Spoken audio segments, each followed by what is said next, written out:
Hotel এ প্লাসে 700 টাকার যে প্যাকেজটা রয়েছে পার হেড পার ডে, সেটার জন্য দুপুরে যে লাঞ্চে অ্যারেঞ্জমেন্ট রয়েছে সেটা আজকে আমার সামনে রয়েছে। এখানে ভাত রয়েছে, লঙ্কা, লেবু, আলু ভাজা, নর্মাল আলু ভাজা, ঠিক আছে। তার সাথে যেটা পাচ্ছি সেটা হচ্ছে এরকম ডে সবজি। আজকে যেমন রয়েছে ওনাদের বাঁধাকপি, আলু, মটরশুঁটি দিয়ে আর মাছের মাথা দিয়ে এই তরকারিটা, মুসুর ডাল, আর এই রকম মাছ পাবে একটা, চাটনি অ্যান্ড পাঁপড়। এই মাছটা বাদে বাকি যে আইটেমগুলো রয়েছে তোমরা দেখতে পাচ্ছ স্ক্রিনে, সব কিন্তু রিপিটেবল। সো এই হচ্ছে হোটেল এ প্লাসের দুপুরের লাঞ্চ, যেটা 700 টাকা পার হেড পার ডেতে পাচ্ছ, ঠিক আছে। সবজি সেই দিন কিন্তু চেঞ্জ হতে পারে ডে, বাট বাকি যে আইটেমগুলো কিন্তু এক থাকবে, ঠিক আছে। মাছ তো তোমরা পাচ্ছ।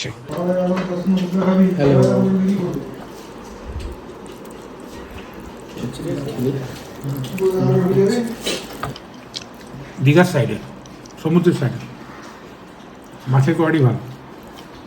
আর আমরা যেখানে রয়েছি মোহনার কাছাকাছি, মাছের কোয়ালিটি সত্যি ভালো।